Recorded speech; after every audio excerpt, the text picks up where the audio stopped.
Warning.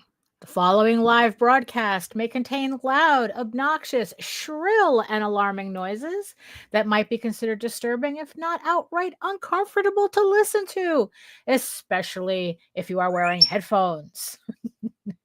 I share my office space with an African gray parrot and two parakeets, and they have no control. I have no control. They have no control either. They do whatever they want. I have no control over their behavior while I am live streaming, unlike my regular videos where I have the opportunity to edit them out as best as I can. If you are sensitive to loud, surprising background noises, I recommend either not turning your volume up too loud or watching my edited, pre-recorded videos instead. Viewer discretion is advised. Oh my goodness. It's always so silly reading that thing. But then again, then he starts making noises while I'm reading it. It's like, oh, well, there's the reason why I have to have that before people start freaking out that it's like, oh, why do you have all this noise in the background? Well, so hello, everyone. Welcome to another edition of the EgoWorks live stream. I'm almost getting a proper introduction to this. So let me see. So let's see who's joining. Oh, hey, Joseph. Hello. Welcome. And yes, I see you, my beautiful eyeball people watching from regions beyond. Oh wait, no, I'm not streaming to Facebook, so don't worry about it. I was about to say, come on over to YouTube. Keep Joseph company in the chat. And while you're here, make sure you like, share, subscribe, and hit that notification bell so you get notified whenever any of my streams and my shows go live and my videos go live. But I don't stream to anything else other than YouTube and Twitch. So there you go. So the extra instruction seems a little superfluous as we use our 25-cent words today. Oh my goodness. And of course, I also remembered that I forgot to put in, hold on, let me try to open this right here before I forget completely. I forgot to put in my link in the chat. So I guess I might as well, since I'm putting the link in, I might as well just do my intro too while I'm at it. It's like skip a week and it's like I don't know where anything is in here anymore. So hello everyone. My name is Daphne Lage and I'm a cartoonist, illustrator, and comic book artist from New York. I have been self-publishing comics since 1992, and you know what that means. With a few exceptions, the characters on this program are weird and peculiar and not to be trusted.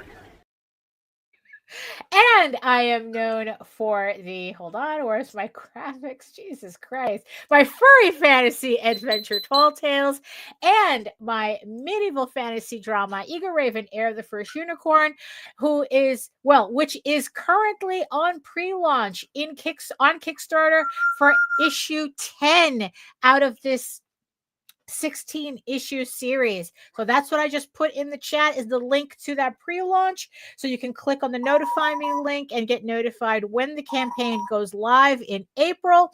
And I also have links in the show notes as well. I am also co-host with Nita Landing on the Rage Into the Vlogs show about every Monday and Friday at 11 a.m. Eastern, provided that appointments don't get in the way, which seemed to have been the case the past couple of weeks. It's like it was either I had an appointment or Nita had an appointment either on a Monday or on a Friday. But usually we have the show every Monday and Friday on the Indie Comics Network, which yeah. Yeah, on the Indie Comics Network, yes. And remember that you can also read my comics online at egoworks.com, EGOWORKS, and Tall Tales, TAILS online.com. And you can check out all my videos, all 600 plus videos on how I make my comics here on YouTube at my channel at Daphne Lage, Lager, which also simulcasts through the Indie Comics Network as well. So please watch it watch anywhere you would like. Just make sure you hit that subscribe button, even though technically, supposedly, it doesn't really do anything for the algorithm. But yeah, that's how it goes. I mean, let's see. Oh my goodness, I feel so unprepared today. But then again, I always feel like that. It's like really, it's like you never appreciate like how much a second person does in the background until you have to run a stream by yourself. It's like really, it's Nita does a lot in the background. Let's just say that. And having to kind of like remember where everything is and try to like talk and chew bubblegum and handle a StreamYard at the same time kind of gets a little like, oh, especially since StreamYard did an update recently. So it doesn't, I mean, it's like, it wasn't a lot, but it's always, it's like somebody breaking into your house and moving all your furniture over by an inch. That's what it feels like. That like everything's where it's supposed to be, but there's still something wrong. Oh my goodness. Oh, hello, Melissa. Hello, and hello, Efrain. Hello, and hello, Grant. Hello. It's like, yeah, kick gum and shoot ass. Wait, oh yeah. Yeah, wait a minute. Reverse that.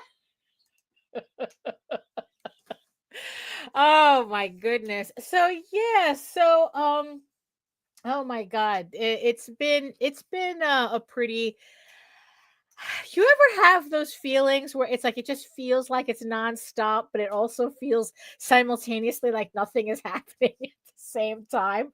I mean, that's kind of how it's feeling this last week. I mean, it's like I could swear I'm getting a lot of work done, but I don't know. I'm just not feeling it.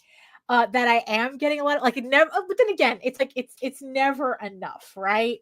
I mean, that's always the thing with creatives. It's like we never see, no matter how much we do, it never seems to be enough. But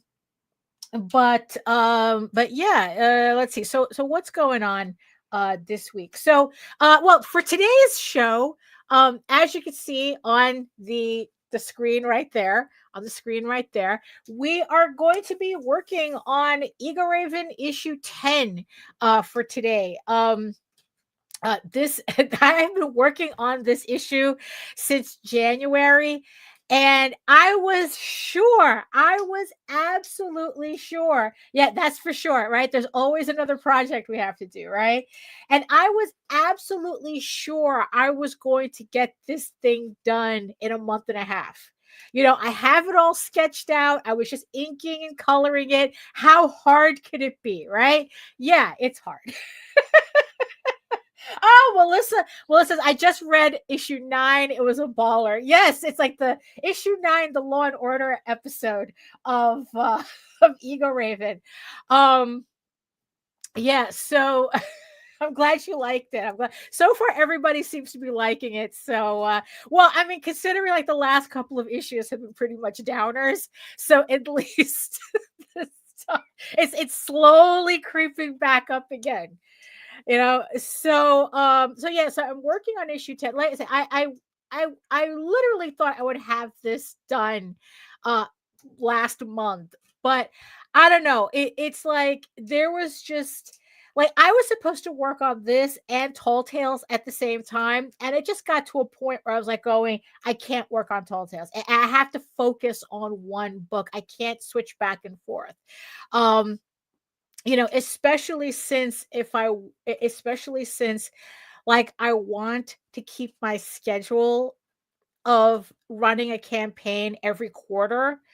Um so I couldn't, so I had to put Tall Tales on the back burner again. It's like it's just I guess it's just that poor book. You know, it's like I feel so bad because it's just two more issues just to finish that story arc, and I just can't get the concentration to work on it. Well, you know what it is? I guess I'm just not the type that can really work on two books at the same time. Like I either have to concentrate on one or everything's just a mess. Um, and like I said, issue 10 is taking, I don't know why it's taking so well, I kind of do, you know. I mean, it's like, also I apologize to everybody who also watches the vlogs too, because I'm going to be a little repetitive, or I have a tendency to be repetitive between the vlogs and the stream, because I'm pretty sure it's like different people watch both most of the time. But if you watch the vlogs and I sound a little repetitive because you watch the vlogs and I'm talking about it again, I apologize for that. But I also want to make sure that people who just watch my streams also know what's going on. So in this particular issue, especially, the gang's back together. Let's just say that the band has gotten back together, and they're on a mission from God. You know, so it's a lot of characters in a lot of the panels. And yeah, it's a lot of characters, and there's very few pages where it feels like easy pages. um so it's a little slow going for me. It has some, like, these pages really do have a lot of detail. The page that I have on the screen is probably one of the only easy pages I have left. Everything else, it's like a mob in every scene. So um yeah, so I figure, you know, it's like on the stream we'll work, we, the royal we will be working on this page. This is page 20 of EGORAVEN issue 10. And yeah, and it's like we're just going to like just work through this, see how much we can get through. I really, really want to get this issue. I have 13 pages left on this issue. I really want to get through this by the end of March, at worst, the first week of April. Because I do have a date that I want to launch EGORAVEN 10 on, and it's in April, but I just want to, but I don't want to like overlap, like just finishing the book as I'm launching the campaign. Although don't be surprised if that's what happens, although I'm trying not to keep that. I'm not trying to think of it as an option. I really do should finish it because I want to have this book at the printer before, you know, before or by, I want it, yeah, it's like, yeah, before the campaign launches. Um yeah, so we're going to be working on that today. Also, the other thing that I have been doing as well this week too, and I guess like it's been taking like a little bit too much time than I should have been spending on it.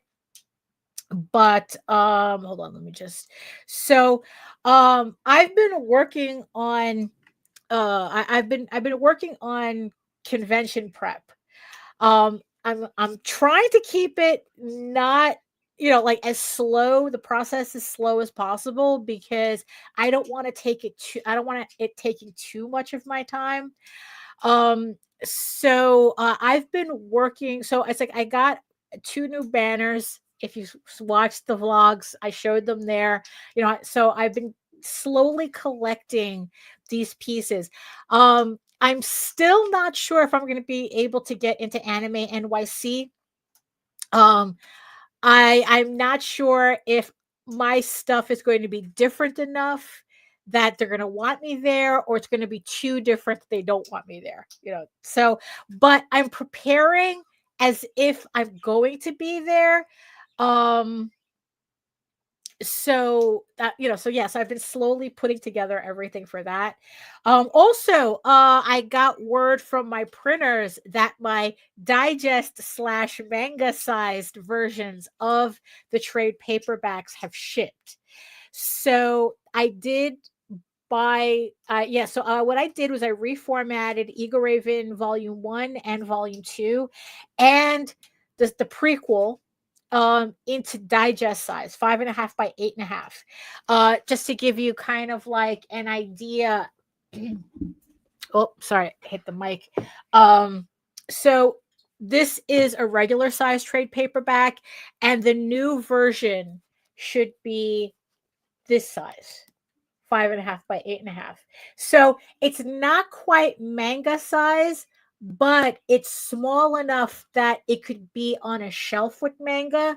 So I'm hoping they let me into Anime NYC so I can test my hypothesis that people would be more willing to try out a comic they never heard of if it fits on their shelf. So we're going to find out. So hopefully either by the end of this week or this weekend, I will have those books so I'll be able to like really gauge how that's going to go. If I get, like, I only ordered 10 of each, which is not going to be enough. Like, if I just happen to sell all those books, I'm just going to be able to break even on my table if I happen to sell all of them. Um, and which is actually a bad thing. Which is actually a bad thing. You never want to sell out at a convention. So, so I'm gonna have the initial 10, and I think that they're supposed to be like, oh, when did they say like anime? Oh, yeah, because I think that February. Oh, yeah, I think it was it April that they were going to do the final. It was, yes, it was going to be like in April something that they were going to announce whether we got tables or not. And if that's the case, if I get a table for Anime NYC, I'm going to order an extra batch of those small of the digest books. Because if they do well, I want to have enough that I think would be, you know, for the convention. But if they don't, it's like, but if they don't, I have them anyway. I'm going to have them from Baltimore. So, so yeah. So the other thing that I've been doing is I've been slowly putting together what you see on the screen now is the layout that I have for my cubes. So let me just switch it over. So I have the ubiquitous wire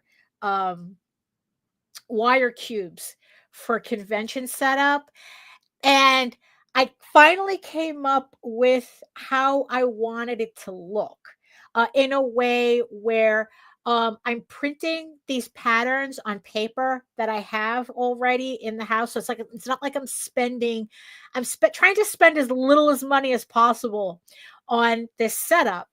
Um, so I have paper. I've been using my oversized printer that I haven't used in a while, and I've been doing like this pattern on the paper, and then putting up kind of like modular designs on it. And it's set up in a way that I could still access the wires themselves. So I have like hanging hooks, but at the same time, I have these designs that are on the outside, because I don't like hanging merchandise on the outside because you can't see it. So I'd rather just have artwork on the outside, face it, whatever's facing out. Because also the thing is too is that sometimes depending on how close the tables are, that side is going to be facing a neighboring table, and of course you don't want to have um product where it might interfere with someone else's table. So I'm just keeping it just simple images, and then all the product is going to be on the inside of this cube structure. So this is how I'm looking to design it. I just have to buy more contact paper because I've been laminating all these sheets. And what I like about it is that it's matte it's like matte contact paper, so you're not going to get the glare. But then if I had like just straight laminated everything with glossy, and I think it looks a lot better. Also, it's easy to scan, you know, like with the QR codes and everything. So I've been slowly putting this together. So I do have most of it done, printed. I do have most of it connected, because what's really good, because it's paper, it tucks into, like, there's this lip on one side of the grid. So it just tucks in, and all I have to do is just tape it. And then it's like, I could just leave it like that. And then when I go to put it together, the clips don't interfere with the paper. I don't have to worry about the bulk that foam board gives, you know, and it's like, and it just seems, in theory, so far it looks like once I put everything together, it should work. Of course, I still have to do like a test table and a test build just to make sure, but I'm waiting for everything to come in and finish. I have to buy more contact paper and a couple of other things. And then I'm going to put it together and see whether it actually works the way it looks like in this mock-up, and actually what, like, how it looks like in reality with actual product on it. So yeah, so that's what I've been like slowly doing as well. Like I said, if I don't make it, if I don't get accepted to Anime NYC, this is going to Baltimore. So we're gonna have all this for Baltimore. The other thing that I've been preparing for, again, Monsterotica, that's in May. I'm going to be there as an attendee. I was not able to get a table for that one because I am just not the type of artist that they want there. I don't have the type of product, but the thing is, though, thinking about it, that's how. So after thinking about that, so I started producing what I think is product that might work for next time. But I'm going to be testing them I'm going to be beta testing my alphas at Monsterotica, just to see like how other con goers react and how they like it, and whether this is the type of thing that they would be into. It's like, look, I'm actually just going there just to suss out the vibe. For all I know, I'm going to go there and it's like, you know what? I don't think that these shows are going to be, are going to work for me, right? But I could also use these at furry conventions. So if worse comes to worse, when I could add more, just try to add more furry stuff, furry cons to my schedule, or just have just put this along. So the first bookmark, again, I'm sorry if everyone watched the vlog and saw these already. So these are my mascots, these House of Bob male mascots. So we have the alpha wolves and the unicorns. And of course they have, so the unicorns have "I'm here for the horny guys" on the back, and the wolves have "all about that not life" on the back. I keep reading that merchandise with quippy little sayings tend to do better than that stuff that's just artwork. So that's kind of like what I'm going for here. This is actually a lot harder to do, coming up with these dumb phrases. Trying to come up with this really is, people who have to think up, it's like, it's not as easy as you think. So at least we have bookmarks that I'm going to have. And then I have my 2 stickers. Horny Reader and Who's Your Alpha Daddy, my two little book guys, because I felt it was appropriate. So I will be there. I'm going to be making 2 t-shirts so that people will, kind of like a conversation starter. And if anybody, like finds me, they'll know by the shirt, and then they could ask if I still, so it's like, so if you want a sticker or you want a bookmark, or it's like, hey, can I have one of your, things? And it's like, yeah, and I'll just give it to you. I'm going to have more bookmarks than the stickers, because stickers are expensive. Even through Sticker App, it really adds. I mean, they are, but they're not. But it's not like I'm buying them by the hundreds. So I'm going to have significantly less stickers than I do bookmarks. Bookmarks, I'm going to have plenty of. So yeah. So also, one last thing I was working on. So I was watching this video. Actually, it was Kelsey Rodriguez. And she was kind of like advising people on their art businesses, right? And there was one person, I didn't watch the whole video, but the first idea the first like learning thing that I got from it, right? Because they were going over the Instagram, right? Like, oh, how this artist could improve their, their I guess like their marketability online or something, right? And this artist did fantasy art, really nice stuff, very Brian Froud vibes.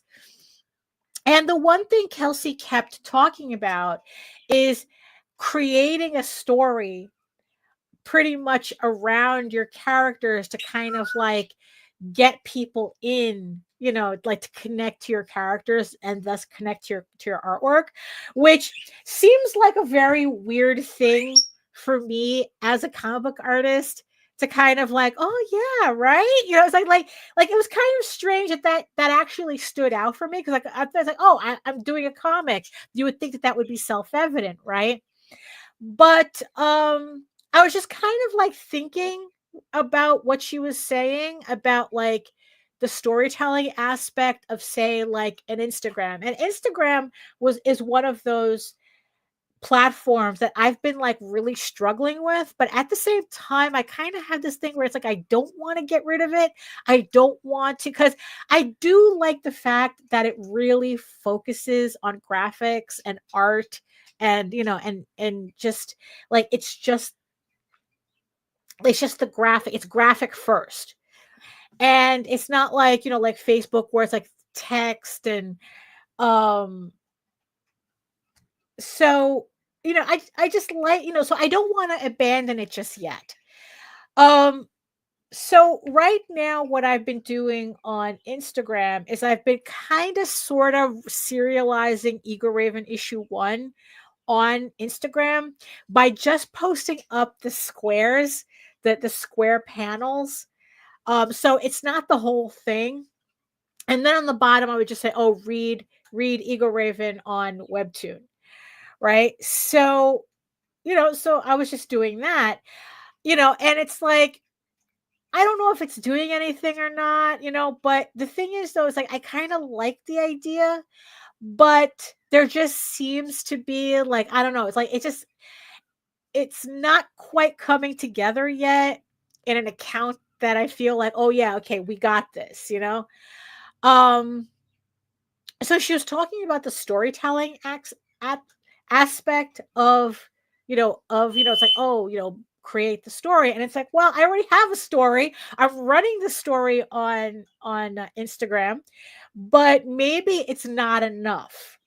Maybe that there's just like something a little bit more that I could be doing on Instagram to kind of like make people who go to Instagram, my Instagram page, understand what they're looking at.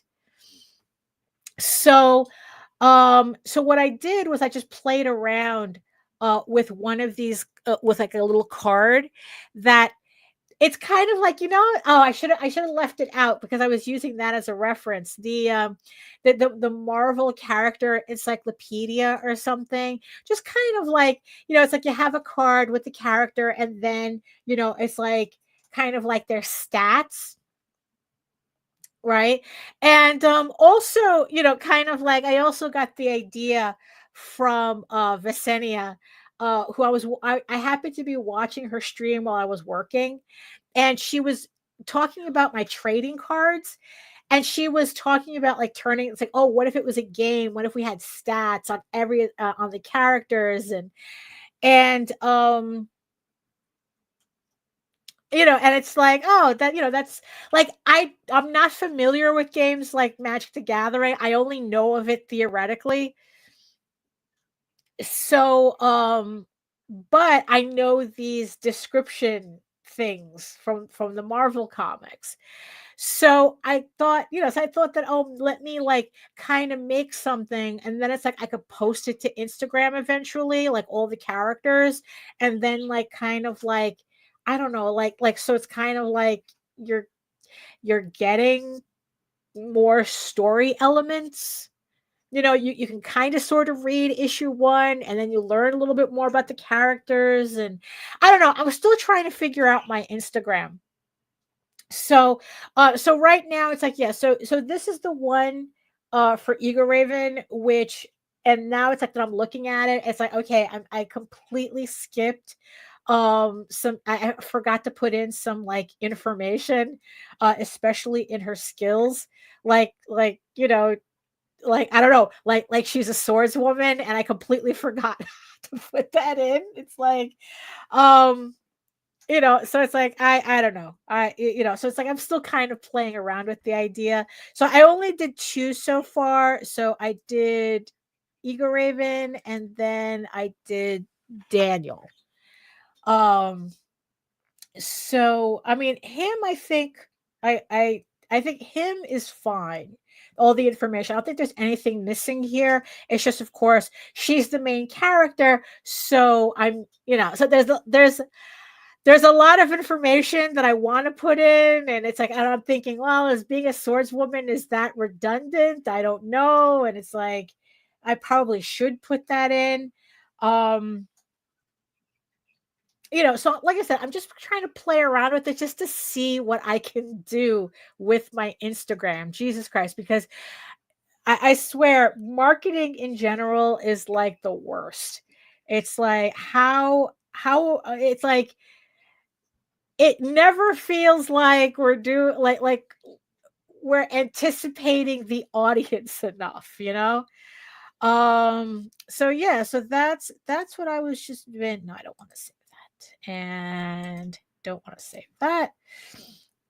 So that's kind of like what I've been doing so far.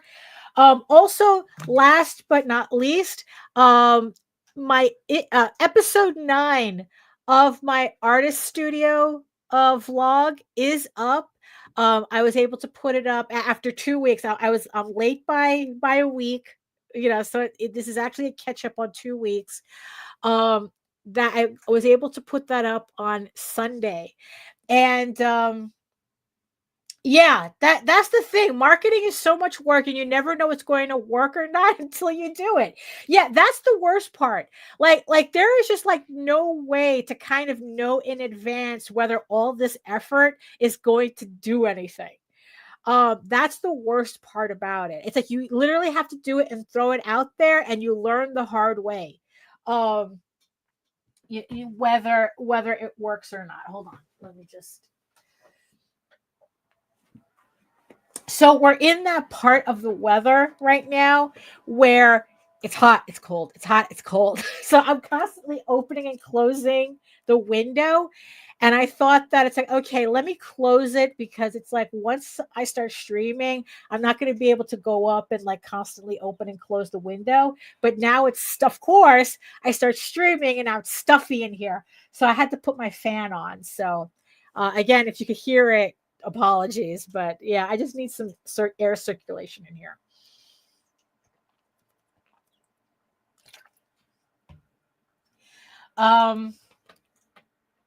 So I'm trying to like do something with my Instagram. Um, so we're about like a little over the half hour mark. So I think we should start working. So hold on, let me just put my books away here.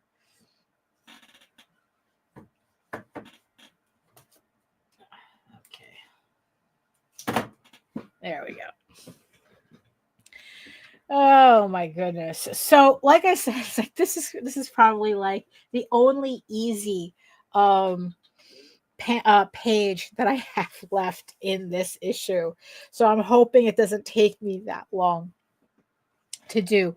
So this is the previous page. Technically, I'm counting this finished even though technically it's not. I still just have to put in the flats. But like the way I'm at right now, it's like I just want to ink and shade, and then like kind of like the flats are the easiest part. So I just want to save that right now for last.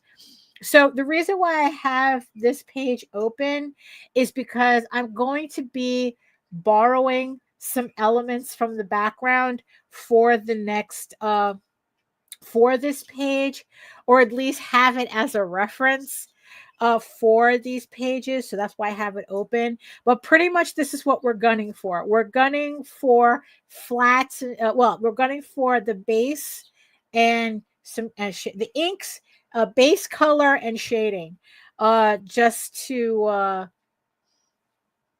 kind of like keep it moving.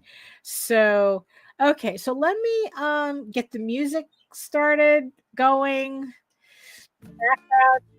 As always, if it sounds like I'm competing with the background music, I'll put it I'll put it softer, because I usually lower it.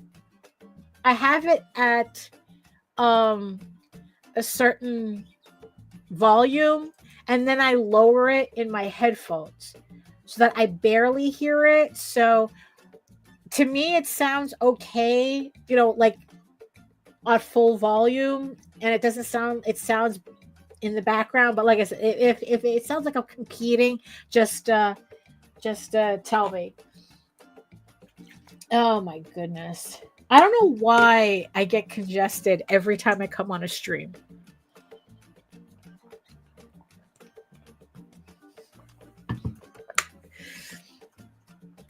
I guess also it didn't help either that I ate before I ate too close to preparing. So I'm a little gummed up. So I'll try to keep the gross noises at a minimum. Jesus Christ. Okay. So let's see what we got. So let's just start with the first panel.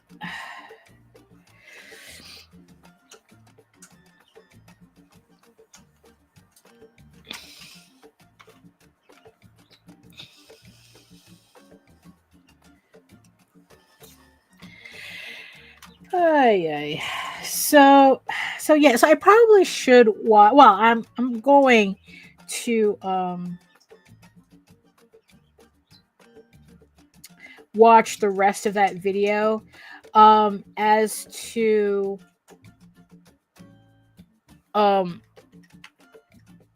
like what the rest of her advice to that artist was.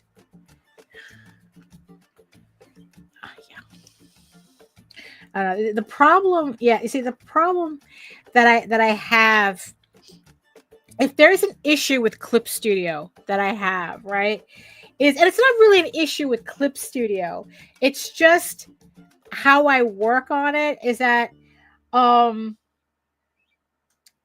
get smoother lines when I'm working really up close.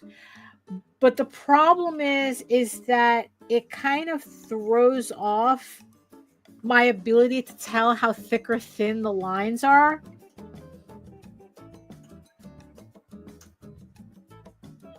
And And sometimes it's like it feels like my lines are a little too thick, but then it's like, oh, maybe it is. Maybe it actually is. Hold on. No, I mean, yeah, it's like it throws off my sense of scale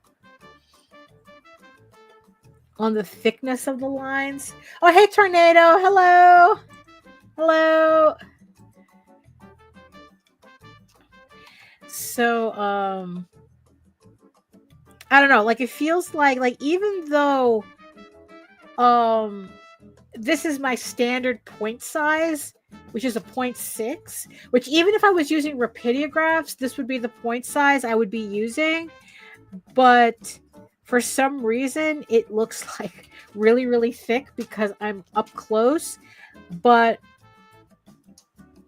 I know that it'll look right once I have him inked in, like the whole character inked in, and then it's like I pull out to the full, to the size it's supposed to be at, or at least that just gives me, I don't know. You guys know what I'm talking about, right?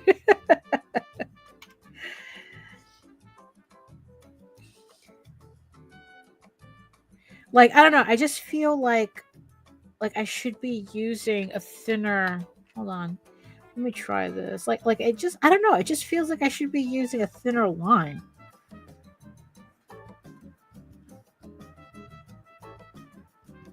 I mean, if I was just drawing on inking on paper, this is how it would look. I don't know. Let me stick with the smaller nib. So yeah, so I have to see like what other advice.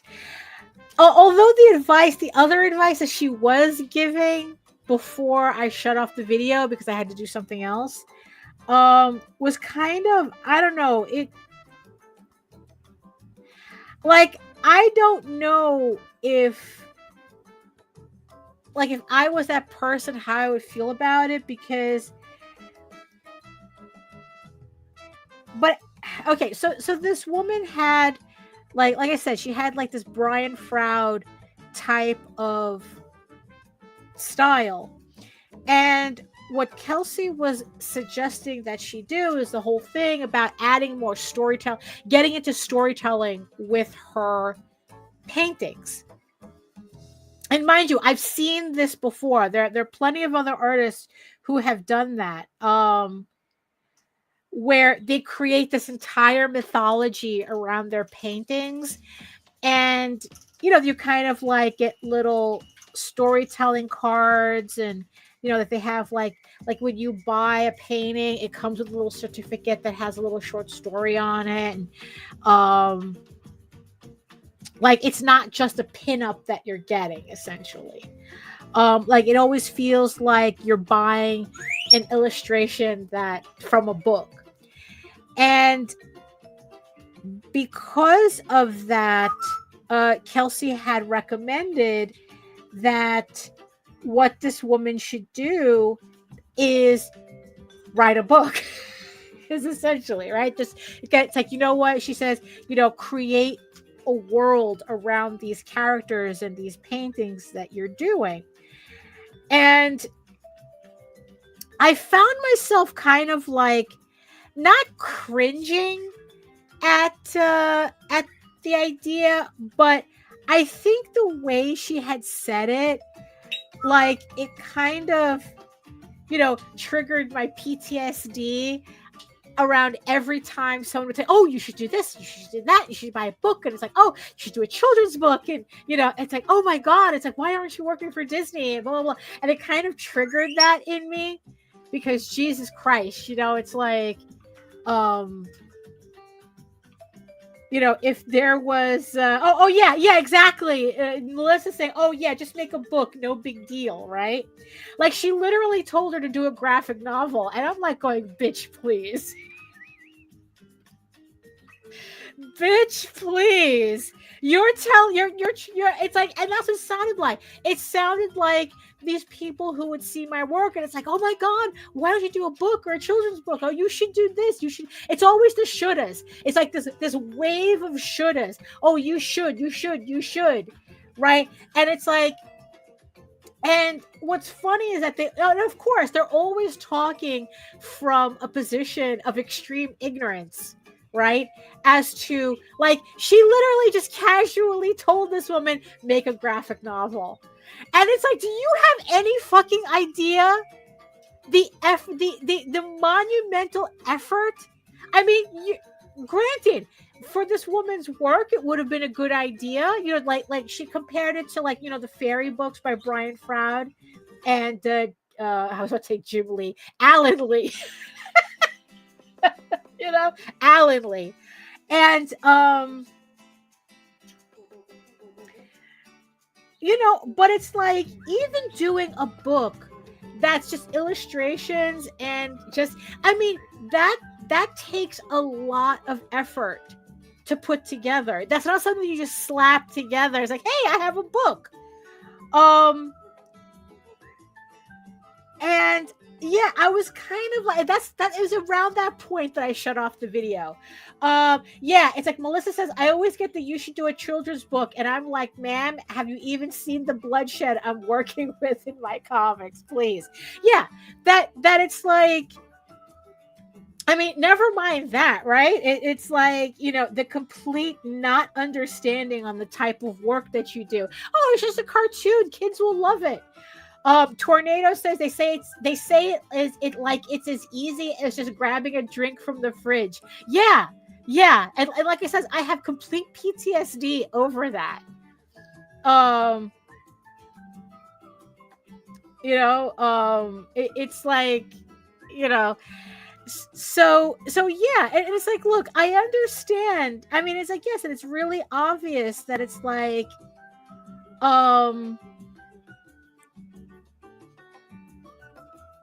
you know, that, you know, something like that would enhance this woman's work, but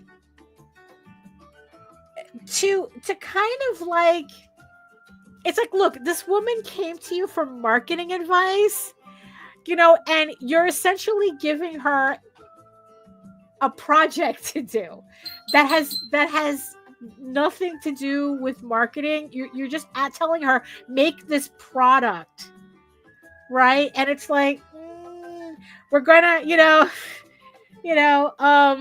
no, you just don't make this product.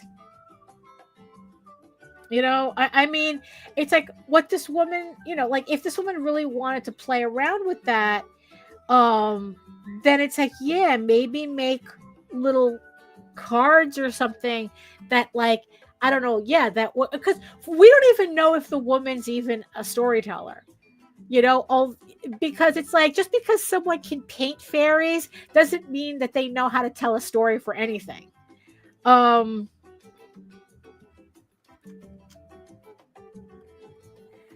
You know, it's like, you know, I mean, it's like, it's you know, it's kind of like saying, it's like, oh, you're an illustrator, just go do a comic. But it's two different things. Doing a comic, doing a graphic novel, and doing paintings are two different skill sets. And I think that's the thing that irritated me the most. That's like saying, oh, just build a house. You know? And so I have to watch the rest of the video just to get more context. But like, the initial thing was just like, so no, that's not it, dog. You know, she's asking you how to improve her Instagram page. She's not asking you for, you know, it's like, oh, you should be doing a book that's probably going to take you 1.5 years to put together. And we were just talking about how, you know, marketing is something that you don't even know it works until you do it, right? So granted, she could spend a year and a half building this, doing this book. Um, and who knows, it might end up, like, especially if she does it on Kickstarter, maybe it might end up a bestseller for her. But yeah, to just come out the gate, it's like, okay, how about giving me advice that's not going to take me a year and a half to come to fruition? How about that? you know? Oh my goodness. But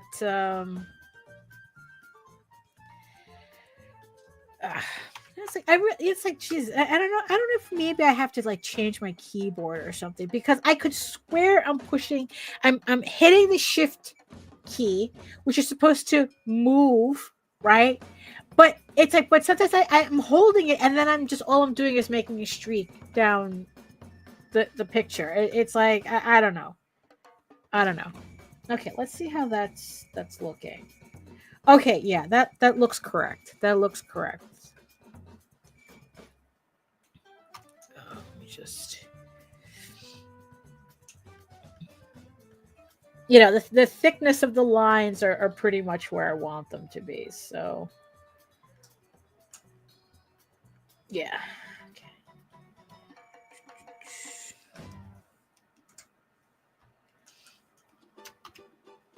Hold on. Let me just, no, that's too thick. Okay.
Oh, so I had seen that they finally allowed CapCut back on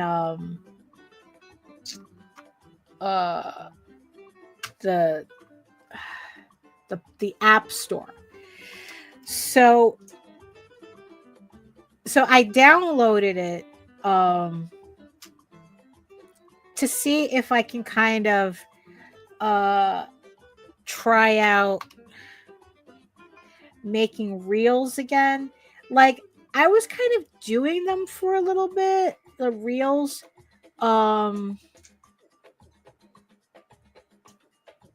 But I found them so, I just find it ironic how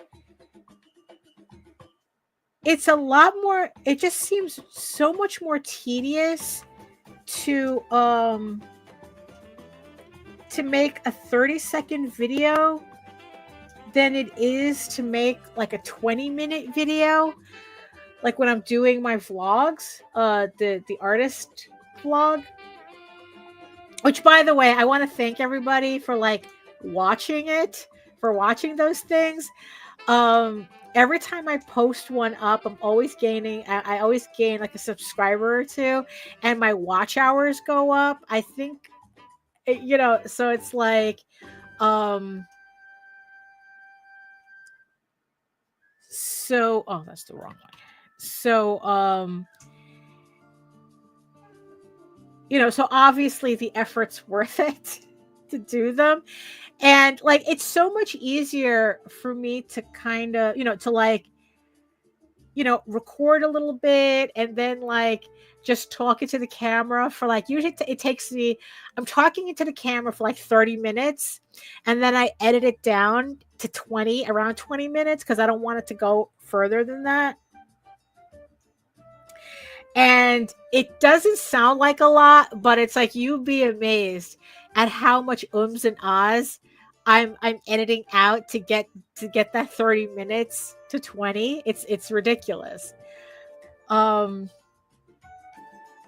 Like right there, it's like, I mean, it's just it's just really interesting, like how we all end up with certain verbal tics because it's like I edited all these videos. I think after the third one I started editing out all the ums and ahs, and then when I do the videos I try to not say as many ums and ahs. Oh, thank you, Tornado. Thank you. He like, yeah, thank you. I try. I mean, it's like there's just me. For those who haven't seen it, it's just me talking to the camera, and then it's like I put up pictures of all the artwork that I've done, and just to show off, like pretty much because I use it to record just how much artwork I am doing in a week or in the last episode's 2 weeks. So yeah, so after I started editing out all the ums and ahs, so I started so also what I started doing, because I started getting more self-conscious about it. So in my video, so I started like trying to talk without the ums and ahs. And then I ended up with another verbal tic replacing it. So I was like,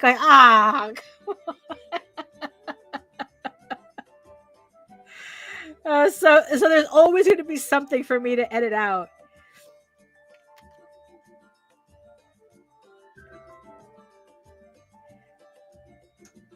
But in the end, it's like, that's just all practice, though. It's a combination of practice, and when I do the videos, they're kind of last minute. I'm kind of like, it's like usually like a Friday night that I'm recording them. Actually, what it is that so Jose has this live stream that he does with his friend Jay, and so that kind of like keeps him busy for about an hour and a half. And in that hour and a half is when I'm recording my vlog, my vlog for the week ish, right? So the thing is, though, it's the end of the day. Actually, it's at night, actually, because I think like Jay runs his stream at like from 8 to 9:30. So it's kind of end of the day for me. I'm already like winding down, and I'm not really like either mentally or verbally on my best, because I'm supposed to be like getting ready for bed because I'm old and I go to bed kind of early. So, oh,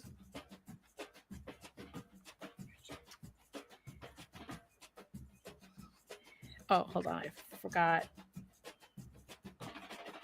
this part. Okay.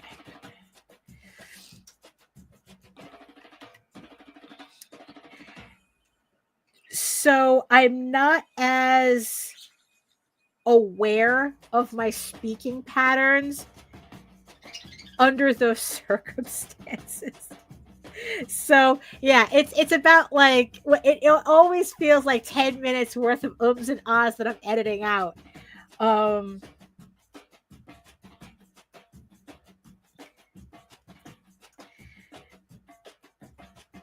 But yeah, but I usually don't want to make videos longer than that, though.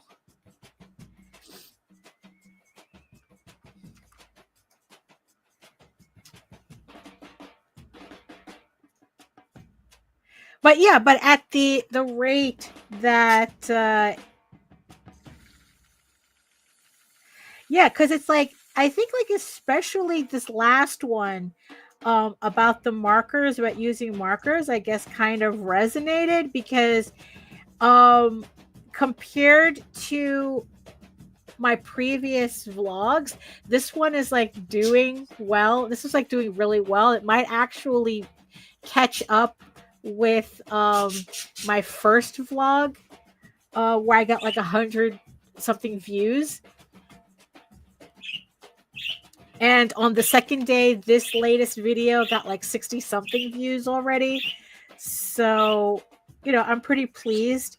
I guess like it's either the topic or it's just like just that the format of the video is helping it get traction.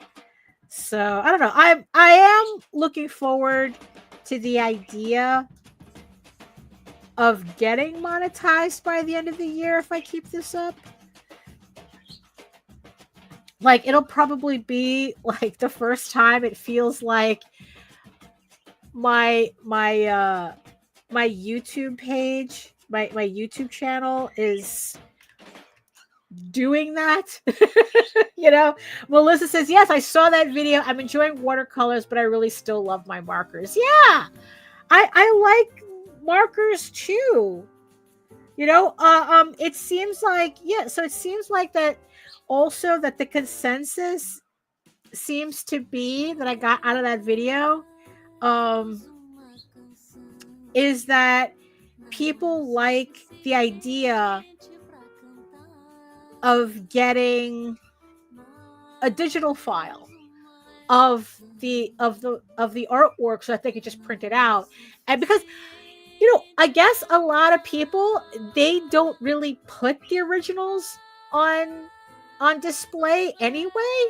So if they have a digital file that they could print however they want, like they could even print it on canvas if they really, you know, wanted to display it, and they have the original in a safe place, right? And then they have the file, the digital file that they can like actually be a lot more creative with.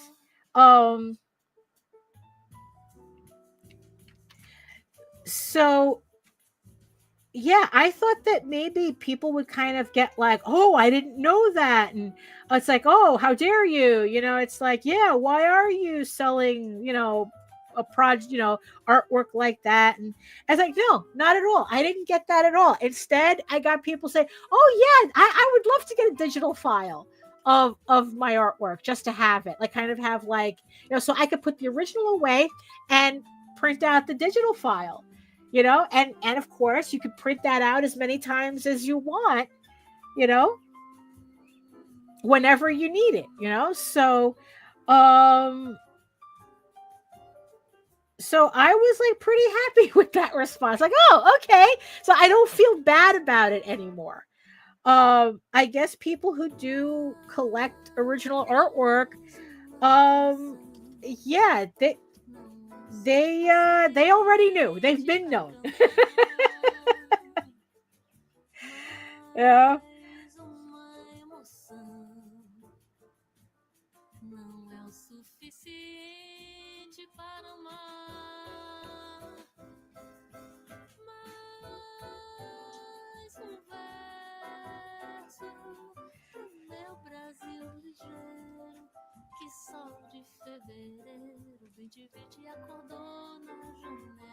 You know, so yeah, so it's like the people have spoken. Digital files for everybody. So I mean, so in the end, you know, the vlog helped me work out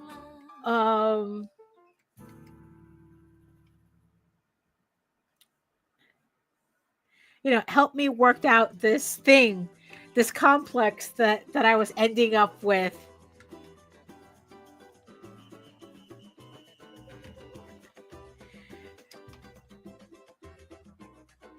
You know, because here's this professional who's scolding everybody for using markers. And then it's like, Well, what did the commissioner say? Just give us a digital print. Just give us the digital file and we're good. There you go. So, yeah.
Ay, ay.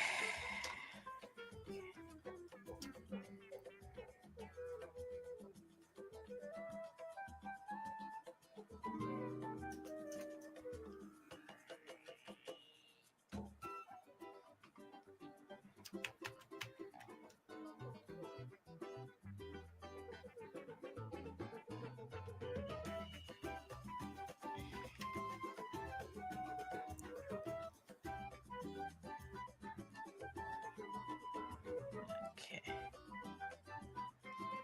Great.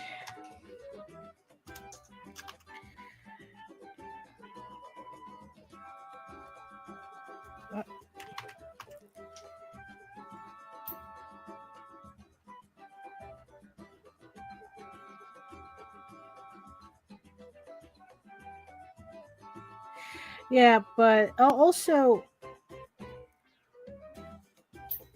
the I guess like the other thing, I know I mentioned this on the vlog, so I'm going to talk about it again. That the thing that's also throwing me off about finishing EGORAVEN is that technically in my head the book already is finished, because it's like if you know, if you don't know, I have everything all the way through issue 16 penciled and lettered. So the series is essentially finished. I just have to ink and color it. The problem is that for some reason, knowing that the book is finished kind of like makes it difficult to kind of think of it as a project that still needs to be worked on. Because I really started feeling this kind of like overall Oh, hey Lou, hello. Yeah. Like I really started feeling this kind of like weird procrastination on the book since I finished penciling the series. And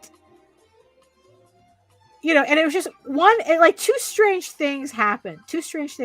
It's like one, I stopped. Oh, that's weird. What did I just do there?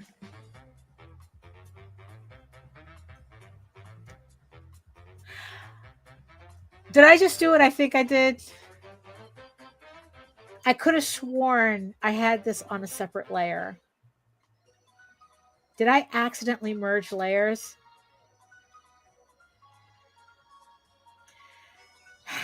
Okay, all right. hold on. Let me think. I know I can fix this. Hold on. I could have sworn this was on a separate layer. The inks were on a separate layer. I could have sworn. Okay, hold on.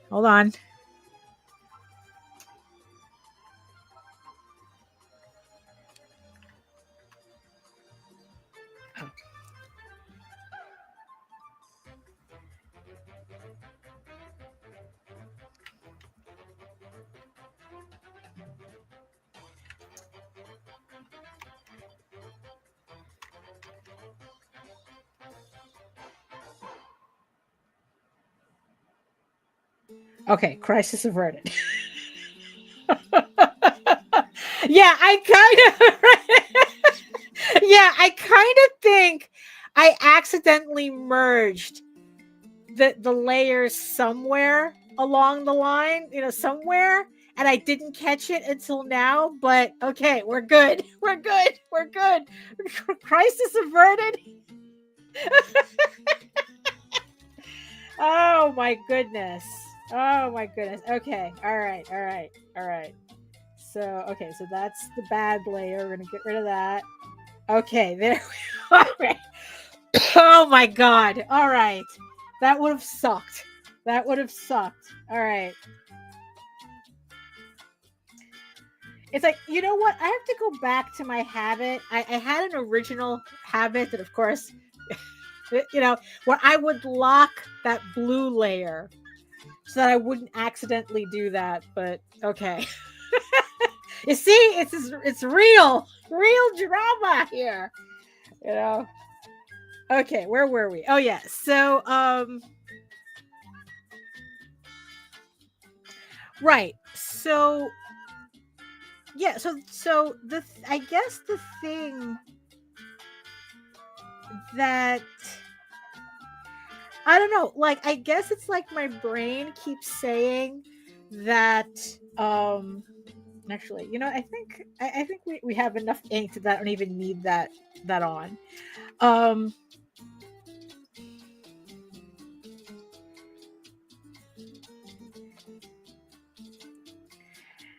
That my brain keeps saying the book is finished. Why are you working on it again? Right? But it's not finished because I still have to ink and color it. But yeah, so I don't know. It's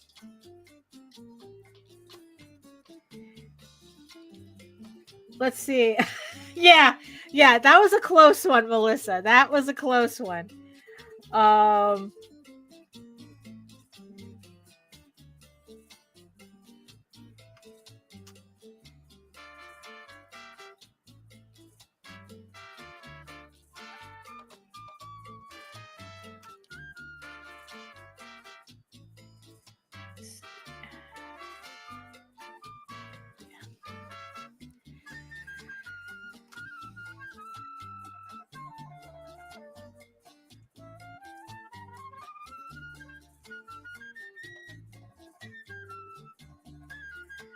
So it's like, but the thing is though, is that I am so glad I took that time to finish the issues.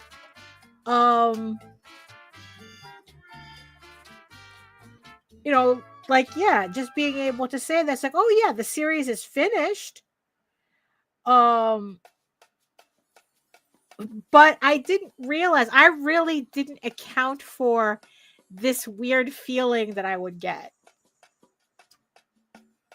from it, because it's like, oh, like literally having to kind of fight myself to go back and finish the books, the issues, because it's like, what if you really think about it, right? It's like, so we have the layout, say, here we go. Hello, Pulses. Hello, Viss. Hello, Kevin. Hello.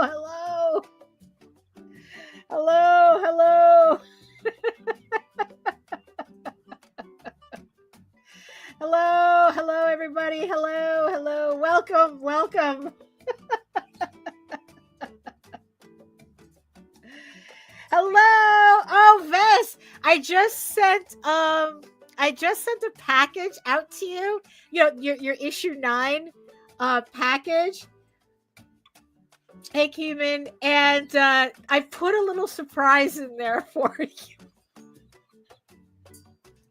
So keep an eye out for it. It's coming to you UPS. You probably should have the tracking number in your in your thing already, in your emails. Yeah, but I sent you a little something. Let's just say that if you decide to get the deluxe version of it, you'll have kind of like a reader's copy that you can kind of like, get all janky and not have to worry about it, because you'll have to, because it's like, yeah, you'll see. You'll see. I'm sure I hope you appreciate it. So yeah, so technically when I do I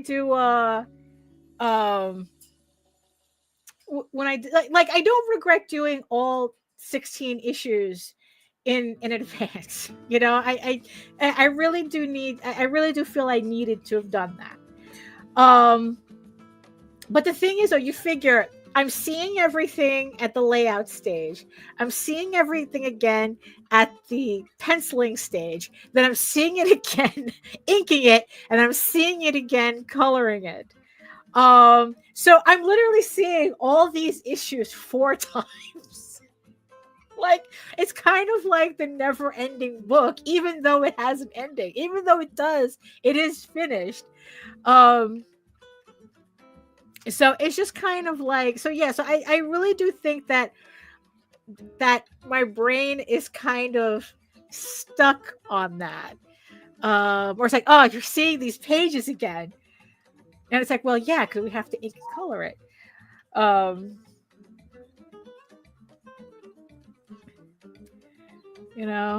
But so I'm sure that's not like, honestly though, I feel the worst about those 2 issues of Tall Tales that I had to put aside. I mean, I really just couldn't manage working on 2 comics at the same time. I really couldn't. And I had to make that decision. I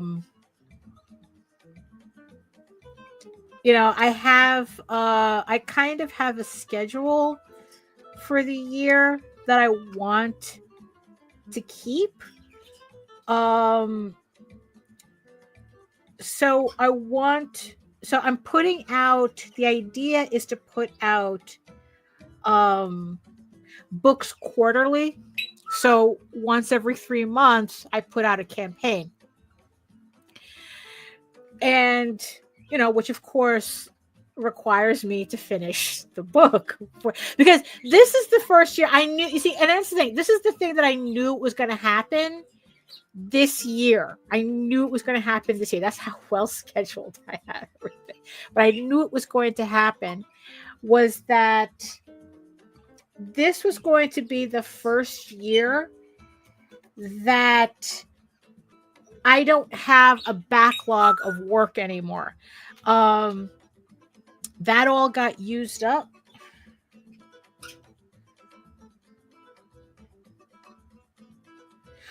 So I did accidentally flatten it because my blue lines doesn't come out of blue anymore. They were the pencils, so they're supposed to come out of blue. So probably somewhere along the line, I accidentally flattened my inks to my blue lines. So, okay. So, all right.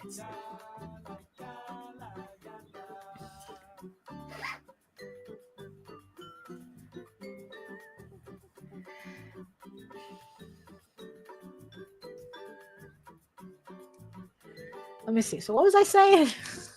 Oh, my schedule. Right. So this is the first year that I'm doing Kickstarters and I don't have a backlog to chase. So it's like I'm literally working on the books before the campaign runs for them. I don't like this. I really don't.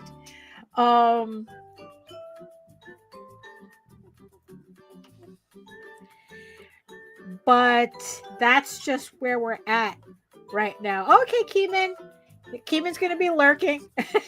Yes, we're all going to be working together today.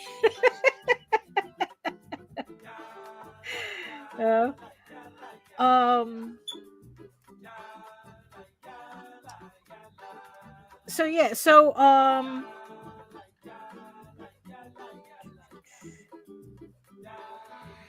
Yeah, so I don't really like that fact that it's like the book that I'm working on is the book for the next campaign, as opposed to me running a campaign and then being like 2 issues, ahead, 2 or 3 issues ahead, like I was, with Tall Tales and, the previous. Because that's the thing. Once I ran out of Tall Tales, the pressure was on. That's the thing, because because Tall Tales was always like a really good buffer. It was a good buffer book for me. So it's like, okay, so we'd run EGORAVEN, then a Tall Tales book, then another EGORAVEN, then another Tall Tales book. So it helped me gain time. It helped me gain time, while because Tall Tales is done-ish. Just like I said, it's just the 2 issues missing, and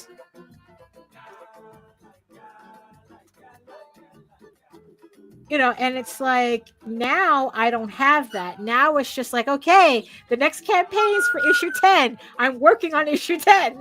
I'm still working on issue 10. I have about like 13 pages left. It's really funny, Vess, because it's like you were showing off. Oh, I was watching your vlog yesterday from Monday.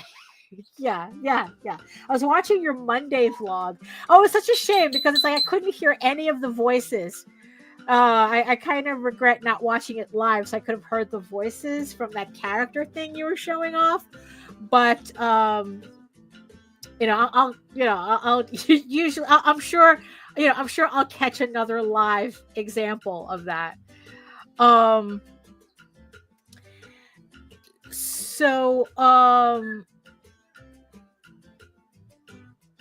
And you were showing off Celestial Pulse. Look, I haven't seen those pages in a while since since last you worked on them, and I was just like, I need this book. I need you to finish this book. I mean, just absolutely gorgeous stuff, and and it's just like so it's like what's funny is that you open up your things like, oh, I have 13 pages left to do, right? So out of curiosity, I could go, wait a minute, how many pages do I have left to do? And I go, oh, I have 13 pages left to do too on my issue 10. So I guess 10 is a lucky number. I guess 10 and 13 are lucky numbers. But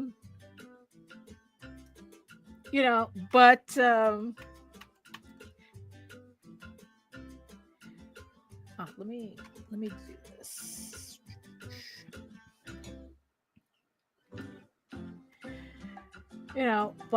But yeah, it's like I'm definitely looking forward to you putting out your those trade paperbacks with what was it, Freestyle? So Freestyle is going to be publishing your trade paperbacks for Celestial Pulse, because even though I have the issues, I'm getting those. I'm definitely getting those. So yeah, so I'm definitely looking forward to that.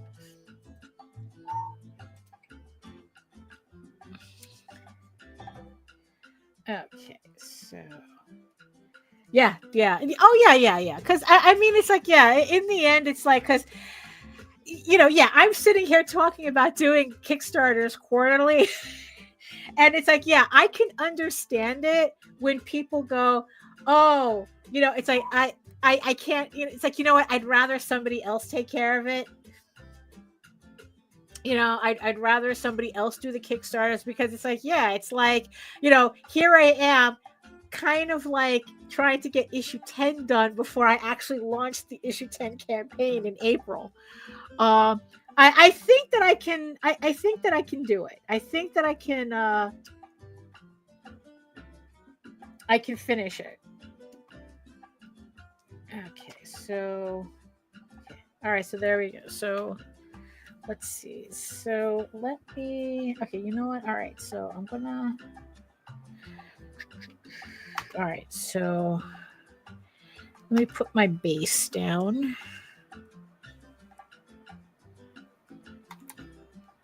Okay, good. Yeah. Thank you, Vess. Thank you. Yeah.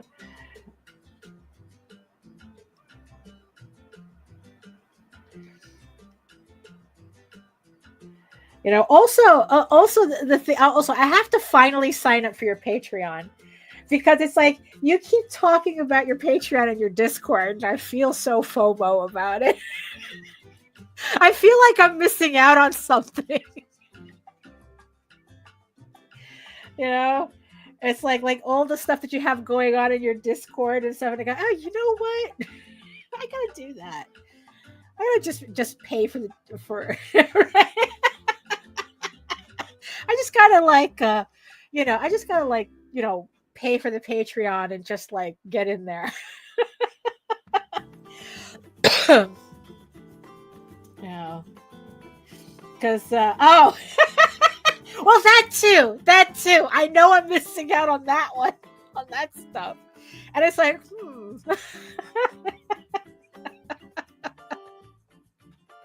yes, because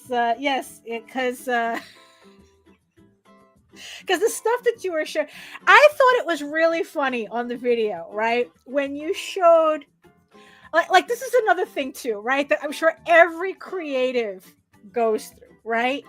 You had pulled up that piece of Vincent, right? In the teacup.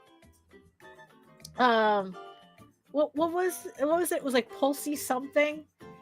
And but then there was just like there was a now they know, yes. That's why I think you'll enjoy the book that I sent you. They Pulsy Day, that one. And you were talking about how you couldn't even look at it because it was just like, I don't know, it's like you felt like it was like really old. It was like a really old piece and your artwork had changed so much, right?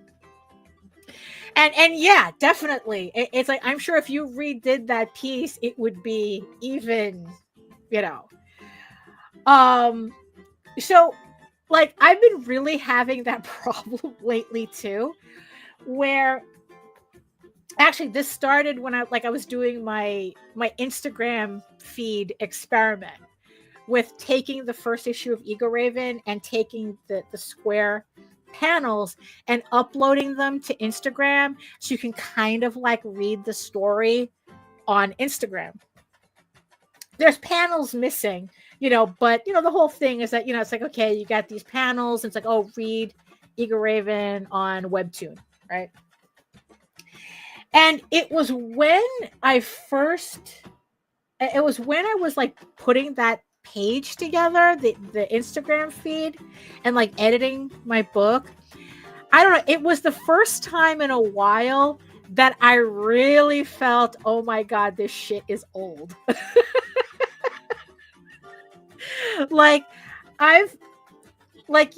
There comes a point where you're doing so much work, so much art, and you're not really thinking about it until you actually see like older artwork, and then it's like, oh my God, you realize at that moment how your artwork has jumped without you even knowing it, right?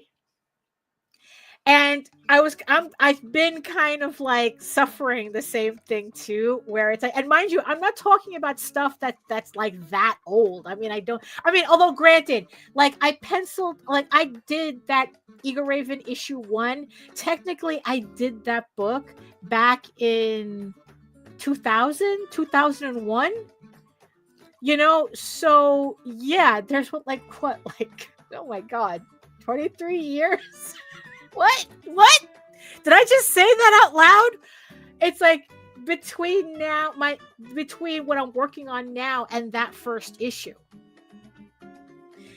and it hasn't bothered me before until now. Because it's like I always said that, it's like, what was I doing? Okay, I always said that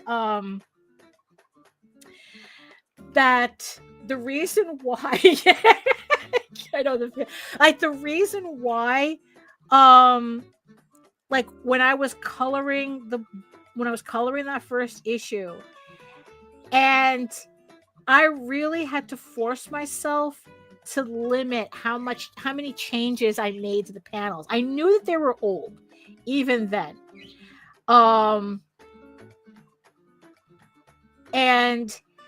But I didn't want to redo the book. So, because I had like 5 issues done by that point, and it's like, oh, I'm not going to waste my time, redoing a book when I could just put it out and just keep it moving, right? And I always said it was because I had to respect the artist that I was when I did the work. That worked back then. So in 2020, I had to 2020, 2021, I had to respect the artist I was back in 2001. Just to get the book out. But I guess what happened is that between me finishing the rest of the series, finishing the all 16 issues, and then now having to go back and ink, and I guess my style has made such a jump that when I had to do the Instagram page and cut out those panels from issue 1, I was like going, oh my god. It's like, do I have to really redo this issue? Do I really have to redo this? I mean, are people like looking at this going, oh my god, this artwork's so awful? Are they even reading the book? Like now I'm ending up with a complex thinking, is the artwork so old that it's turning off people? Yeah, I know. Don't do it, right? Don't do it. No, I know it's a trap. But like, I really do have to trust that people understand as the issues go on that the artwork does get better, because I myself got better as an artist, because especially between 2001 and now, I've done so much artwork in a concentrated set time, in a very concentrated space of time, that jump happened. It was inevitable. And that jump happened a lot faster than I guess I had noticed until I saw those pages again. And it's like, oh my god. So it's like when you pulled out that Pulsey Bay pic, and you were showing like your new stuff on Patreon, it's kind of like, oh, I know that feeling. And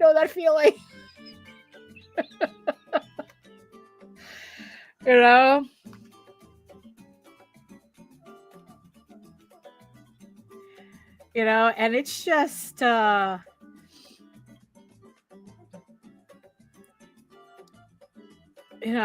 it's just it's I'm sure a part of that is affecting me too, even with the new stuff. Because now I'm like, kind of like, which I know is not true. I know it's not true that people, or at least I hope it's not. Oh, it's like Vess says, it's so heartbreaking because it's like, I don't ever want to respect old artist Vess. I was like, fuck her. I mean, it's tough. Because I really do think that sometimes, it's like, especially something like a comic, right? Where it's like, oh my god, are people judging the entire series based on that first issue? Which, it's because what's funny is that Jose just did something similar with one of his Oswald books. He literally had his first literally My First Day, right? That's his first Oswald comic story. He had the artist completely redraw that issue. Because her style definitely improved over the years. Like, I don't remember how long ago he had that Oswald issue done. It had, it was, that issue. Yeah, my first day was like, when did we do that the first Kickstarter for it? 2015? Yeah, so probably it was like around 2015 that he put out that first issue, right, for Oswald. And then, like, I think like last year, he had her redraw the entire thing. Because he was feeling that way too. That's like, oh my God. It's like, and mind you, it's not like the work was horrible, right? It's not like, oh my God. It's like, you know, it was just, you know, like, she obviously improved after doing thousands of pages of work for him. And, and he was beginning to get worried that the artwork in that book was a little too old, that it was like affecting how people were like viewing the series. And like I don't think that you know, that was also, he had like another plan for it too, but you know, so I guess that's just something we all have to go through, I guess, because it's, you know, it's just, I mean, we're going to improve no matter what, right? I would hope so, right? The amount of work that we do, like, I would hope, you know, improving would be, you know, a consequence of that. You know? Have you ever seen people work so hard at drawing, but their stuff never changes? Have you ever seen that? I mean, it's rare. It's really rare, but it's like I think I've seen, like, I don't know, like two people who, it's like they draw and draw and draw and draw, and their artwork doesn't change. It's very strange. Oh, yeah. I do almost 1,000 pieces a year. It better improve. Yeah, definitely. Wow, that's a lot. But then again, it's like, I don't know. I don't know. It's like, I've never counted the amount of artwork that I've done. So it's like, I'm pretty sure. Yeah, I'm pretty sure, you know, thousands is pretty easy. You know, oh, you've actually counted. I don't. That's why I started recording my vlogs. The artist vlogs, so that, oh, you count your panels. That's, yes, you know what? Yes, you are correct. You are correct. Yes. You see, I count a comic as one. That only counts as one. You know, I only count a book as one. Like, it never occurred to me to count the panels. But you're right, though.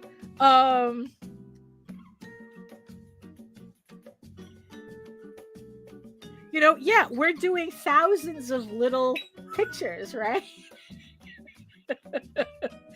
Yeah.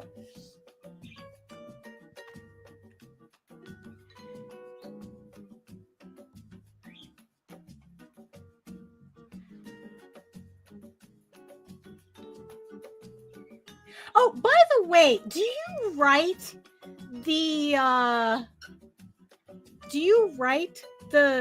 like, when you put up your, because I've seen some of your pictures on, when you do like the previews of the pieces you put up on Patreon, you know, yeah, that's true. I don't even count the editing and sketching, right? Yeah.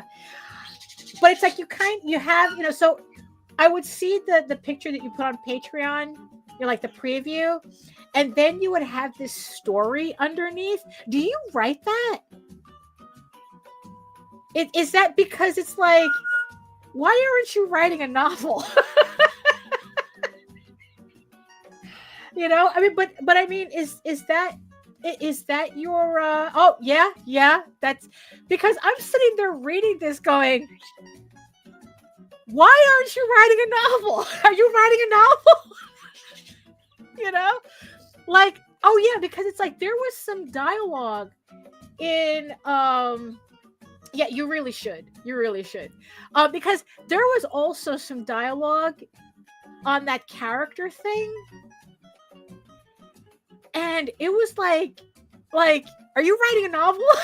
Like, that was like that whole scene with Aiden. It was just like, I'd read this. You know? You know, I mean, you know, so yeah, so another reason for me to sign up for your Patreon so that I could read the stories underneath the pictures, which is funny. It goes back to the thing that I had started talking about before on earlier, was this whole thing about this artist getting, I guess, like a professional critique of her Instagram. And she, you know, she's a illustrator. She does kind of like these Brian Froud looking fairy things. And she wanted to kind of like, how does she like level up her marketing? And the woman who was giving her the advice said that, well, aside from the ridiculous, they're just like, oh, you should do a graphic novel. It's like, those are two different skill sets, lady. You know? But she had brought up the whole thing about how, like, attaching stories, like creating world building around your artwork, right, that you're trying to sell or something, in this illustrator's case, right? And it's like telling her you should get into creative writing, write, you know, world build about these characters, make stories that people have to read, and then associate the stories with the artwork, and it kind of like deepens the connection between the artwork and the person looking at it. And it's like, you know, like I said, she had just outright told her, just do a graphic novel. And it's like, honey, you know, that's a year and a half worth of work. Is there something more practical that, you know, you can give this woman, right? And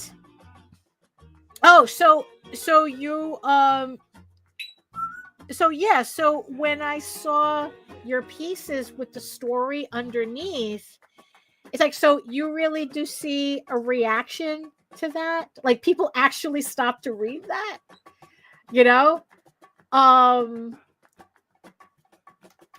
Because it's like, I'm so used to something like Instagram, you know, like treating artwork as content. You know, like, you know, people spend their 30 seconds looking at the artwork and then just moving on. You know, but the thing is, though, it's like, look, it's like, you know, it's like, well, because, you know, you had your picture and then you had this whole block of text. And when I started reading it and realizing that it was a story, like, yeah, it really made me appreciate the artwork more. So that's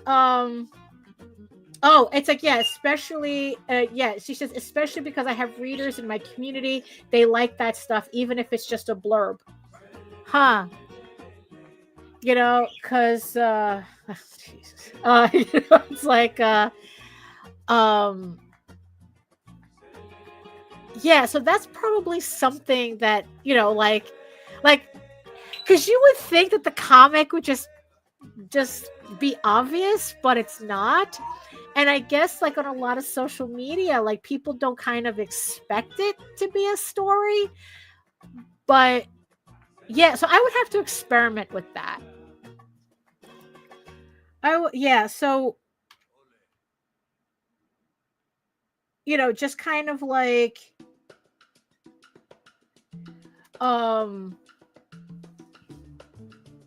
you know, yeah, bringing more obvious world building to my artwork, I guess. especially for something like, oh, even if it's super vague to your comic. Yeah. Because it's like, because I've been trying to like figure out what to do with my Instagram, especially. Because it's like I like Instagram because it's all pictures and the words are secondary. But I don't know. It's like I don't want to. But you know, like, I don't know. It's like I just haven't figured out what to. So I'm kind of wondering if doing something like that would help. You know, especially since I have the EGORAVEN novelization on Substack.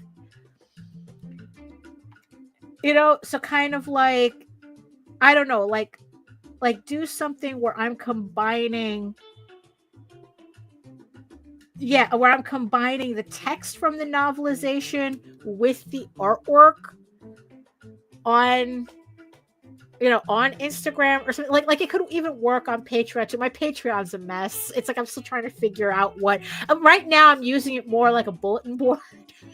You know, when I remember to post something there. You know, so I gotta kind of like, but yeah, that storytelling aspect, really, there is something to that. Right. I just didn't appreciate the way the woman just told her, oh, just you need to do a graphic novel. You know, like if an illustrator, like anybody could just do a graphic novel. Like I said, it's a different skill set and it's a different, you know, different time frame. You know, the amount of time, you know, that goes into that.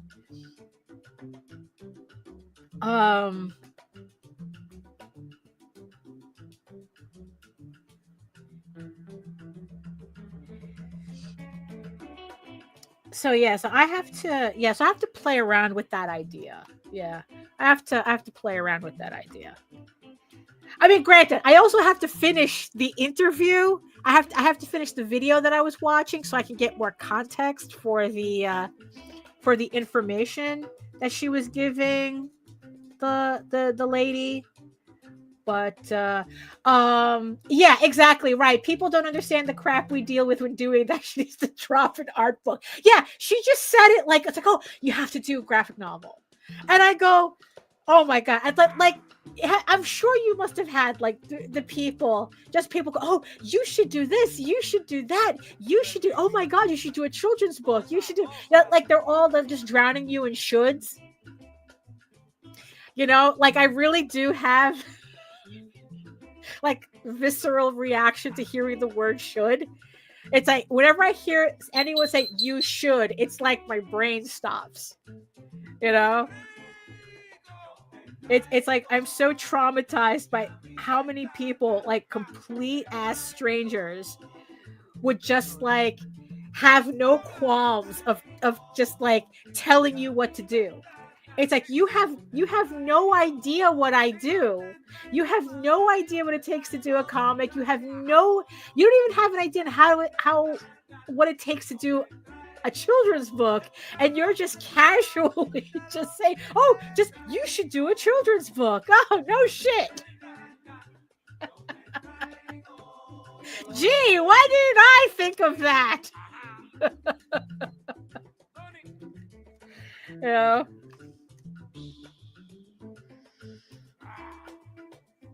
Although I have to admit, though, I really there was it's like, yeah. Right, exactly.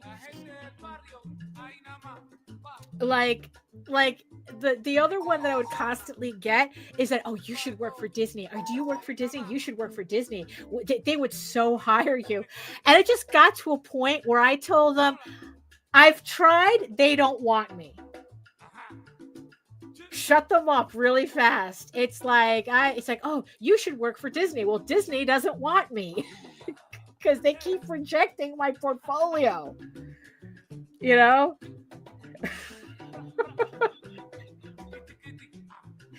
So now what? What great idea do you have next? You know? And the thing is, though, it's like, look, I know these people mean well. They don't know any better, but it's still annoying. It's still yeah. Okay. Oh, did I forget to do that? I think I forgot to do that here. Let me do that now before I forget again.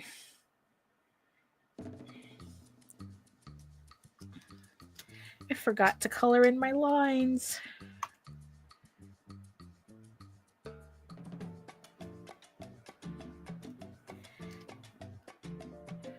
Yeah. Yeah, right.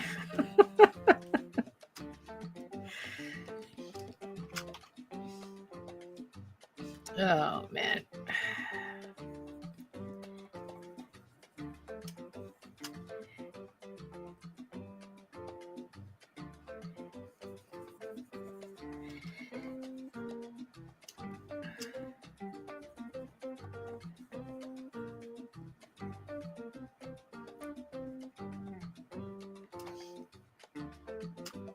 Let's see. Let's...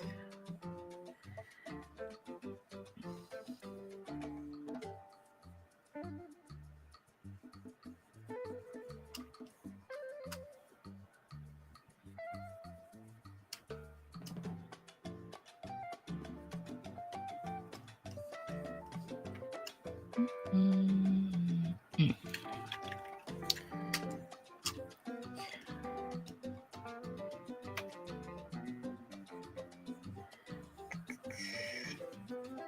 Yeah, it's these. I keep forgetting these, and then I wonder why everything looks wrong. Okay, it's because my lines aren't colored.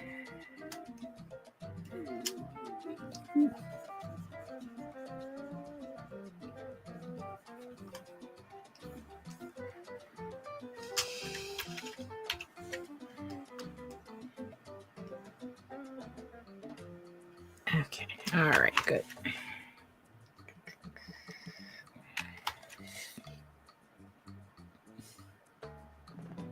Okay, where were we?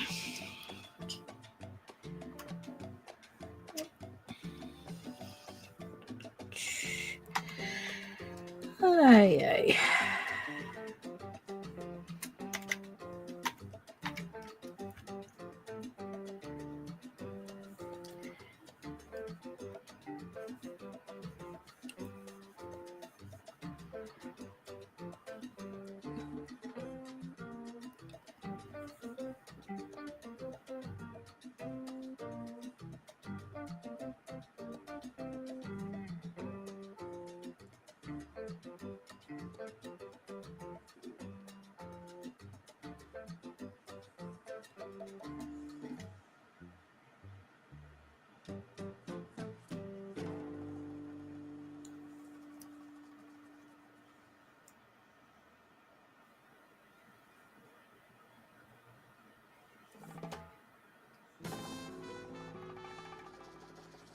Okay, good. Luckily, most of this area gets covered up by word balloons anyway.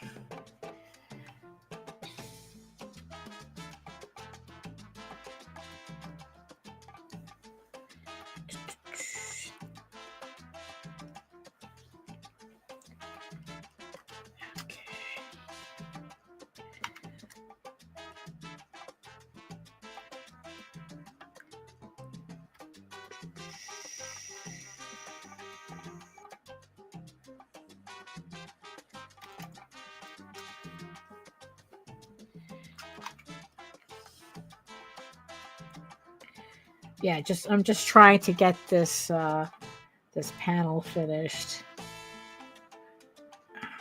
before I have to go.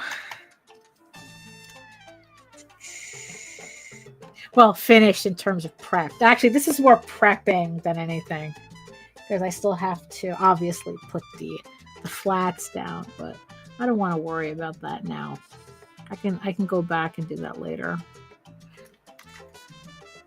you know, in the end, it's the shading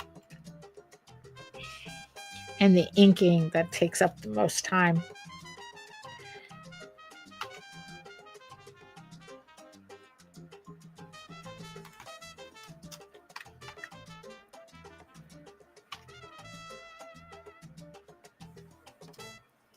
Okay, now to do this.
Okay.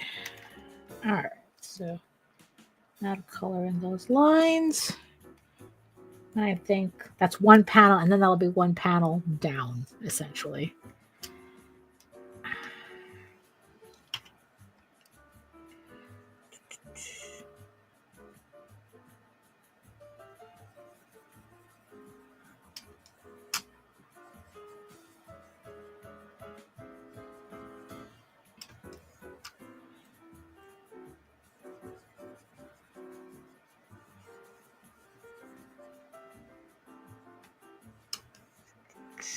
Okay.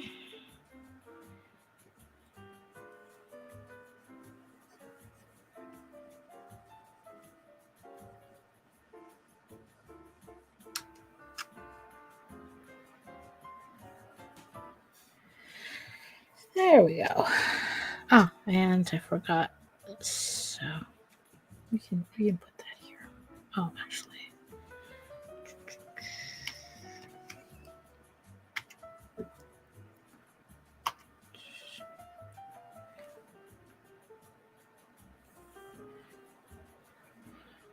If I don't put that there, I'll forget it when I go to color.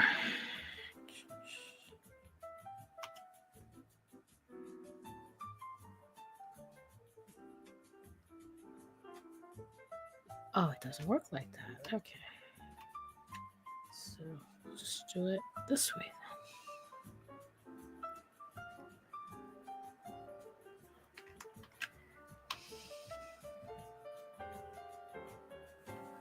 There we go. Okay, that's one panel down.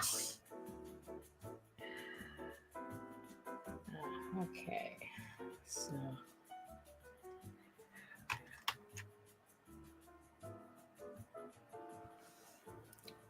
okay, so there you go. One panel down. At least we got something done. Yeah. And like I said, I'm gonna put the flats in later, because it's, you know, the inking is, I'm not concentrating on the inking the way I should. So I should just like go ahead, finish inking and shading, and then put the flats in, because that's the easiest part. So I can do that at any time. So okay, so all right. So let me just shut that music off. There we go. So here we are at the top of the second hour. This is as much as I could get done out of this issue. Just let me see, just to kind of like give everybody an idea as to how much I still have to do here. I mean, but the thing is though, I'm still, oh, hey, HR. I still think I can make it. I still think I can make it. I'm pretty positive. There's gonna come a point where I think what I'm gonna do is I'm gonna start skipping to like all the easy panels, and then just keep circling until I get to the harder panels. Thank you, Tornado. Thank you. Yeah. So, so that's what we have going on so far. Yeah. So there you go. And also I get to figure out, kind of percolate an idea for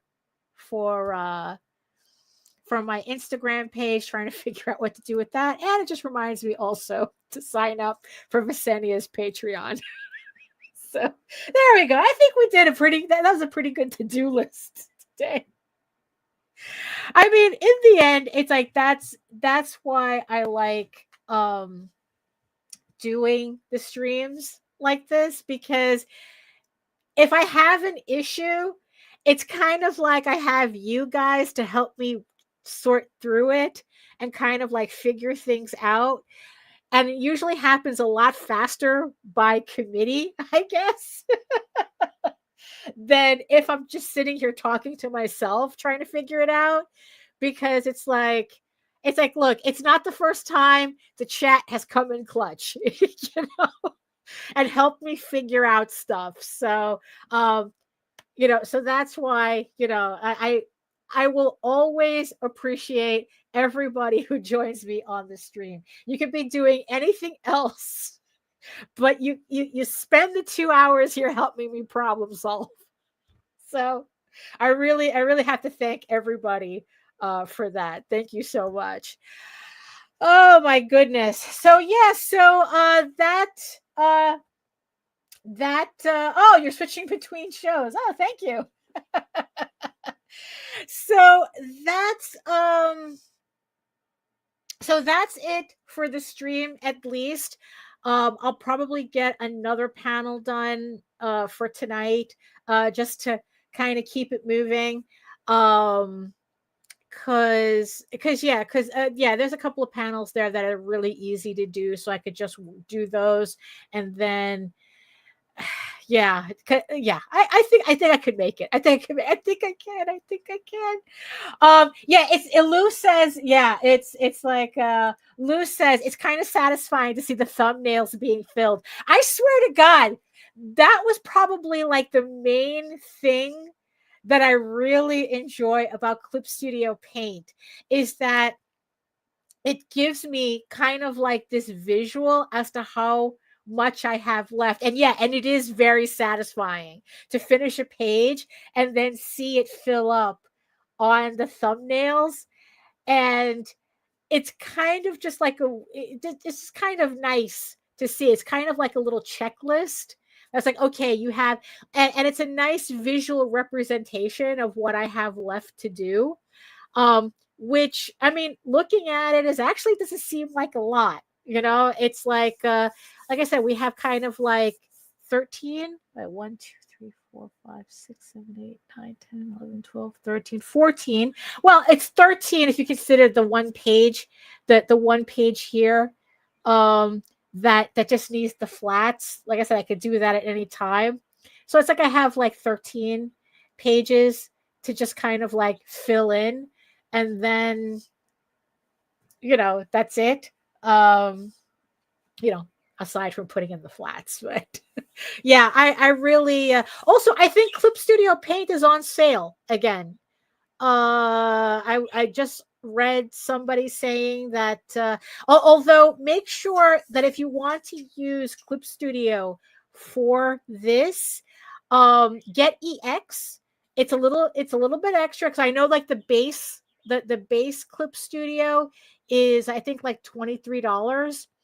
But I highly recommend get EX, Clip Studio EX, so that, because not only can you, like you have the full comic book option like this, because I think like the regular version only allows you to see one page at a time. It doesn't give you the thumbnails. But it also, I'm sure I must have shown this. I'm sure. Hold on. Like it does this thing, which I thought was worth the price, just to see. So it has a 3D view for printing, and I'm just it's just going through it now. I just need to show, because I always like this option. I'm pretty sure. Yeah. So let's see. Hopefully, it doesn't take that long for it to load.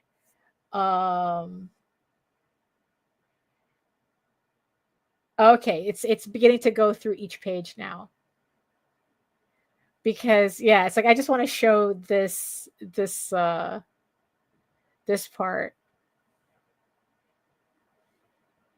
So let me just put this here. Because yeah, but yeah, so Clip Studio Paint is on sale. So yeah, but like I said, make sure you get EX. Because also you have the animation option too in EX that you don't have with the original. I think the main Clip Studio is just for illustrators. Yeah. Yeah, right. I think like the base Clip Studio is just for illustrators. If you just need something like Procreate that's not Procreate or whatever, it's just basic Clip Studio. But if you want to do all this, you have to get EX. I think I personally pay for the subscription because I like it when it updates and knowing that I always have the latest version. But I know that there's an option where you can just buy it outright, where it's just like you just pay one flat fee and that's the version you have, and that's it. Any updates that you want, you have to pay for separately. But if you're pretty much good with with the options that you have, you don't need it to be updated or anything, then you can get the flat fee and just leave it at that, and you don't have to do anything else. The only thing I don't like about Clip Studio Paint, just like I'm still traumatized by this, but it's just behind me. The one thing that you have to keep in mind though is that I don't like is that you always have to have an internet connection to use it. Because if it detects you don't have an internet connection, it won't open. Or it'll partially open, but it won't allow you to save. So what's the point? Because that was the thing I learned the hard way. That was when a garbage truck had knocked out. This is when we had regular cable before I switched over to T-Mobile internet, which is, which I swear by it, haven't had a problem, but the garbage truck had knocked out the internet and I was doing some work, and because it couldn't, I had done like a panel, and I think in the middle of that panel, the internet went out, or they knocked it out, and it wouldn't save. It wouldn't save the work that I did. It was just like, no, there's no internet. We can't verify your copy of Clip Studio, so you're not allowed to save. And I lost the work that I had started in that panel. Good thing it didn't happen during a whole page. That's for sure. Yeah. So, okay. So this, just for this, I think is worth is worth the money.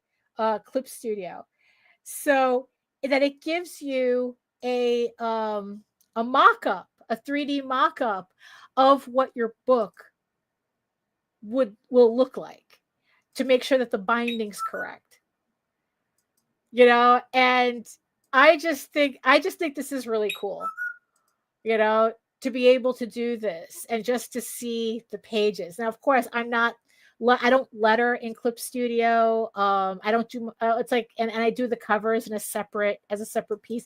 I don't do the covers as part of the file. And I also, of course, this is all spoilers, I guess, if you're paying attention enough. So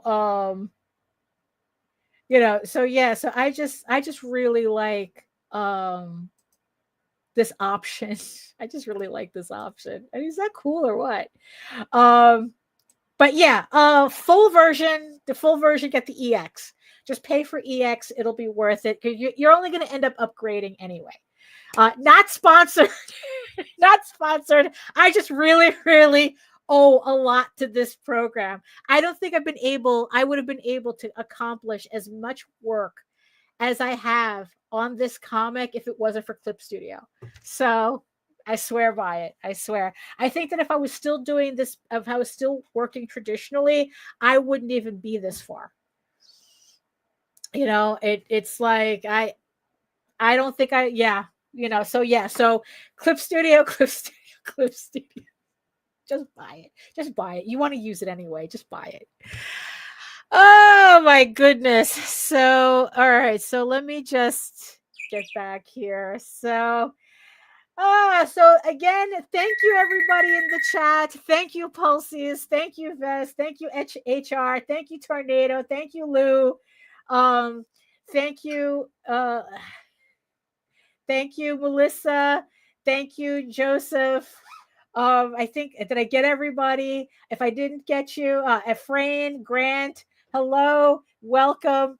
Thank you for showing up today and keeping me company in the chat. And yes, and thank you so much to my beautiful eyeball people watching me from regions beyond. You especially could be anywhere else, but instead you prefer to have me as background noise.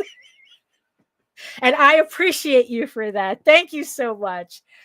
Oh my goodness. So so that's it for me today. Like I said, I'm going to continue more of this page for later. But yeah, so it's like so it's not like the work stops because the stream stops. It's just that my social battery only has so much. That's only so much energy in it before I need to charge. So I don't know why streams, they really take a lot out of me. I don't know why, but they do. But I thank you all for keeping me company. So if you want to learn more about me and my artwork, and more about EGORAVEN, you can head on over to my main portfolio site at egoworks.com. That's EGOWORKS, where you can find links to all of my galleries and social media sites, but I post mostly to Facebook. If you're interested in seeing sketches and current work in progress and updates and live updates. And remember that you could also catch me here on YouTube at my channel at Daphne Lage Art, and the Indie Comics Network for videos and semi-weekly art live streams like this one, Wednesdays at 4 p.m. Eastern. Seems a little redundant because we're here, but just for all of you newcomers who just happen to coming across my stream right now. So remember also, let me see. Actually, I should remember how to use this, how to use my thing here. Remember that you can read EGORAVEN, Heir of the First Unicorn, for free, uploading every day, Monday through Friday. But if you prefer your fantasy to be more of a furry Lord of the Rings adventure, you can follow the links to Tall Tales. That's TAILSonline.com, where you can not only can you read the first 20 issues of Tall Tales for free, but you can catch up on the latest story arc, Tears of the Mother, which is also currently uploading Monday through Friday. Also, EGORAVEN is on Webtoon. If you prefer to read it there, EGORAVEN updates every Tuesday on Webtoon, and Tall Tales updates every Thursday. So again, thank you so much, everybody, for joining me. I have no quippy sayings for the end of the show other than be better tomorrow than you were today and be better today than you were yesterday. You know the deal. Just be better. Just be better than you were before. That's all we can really ask. So thank you so much again, and I'll see you all next time. You are all weirdos. Ugh.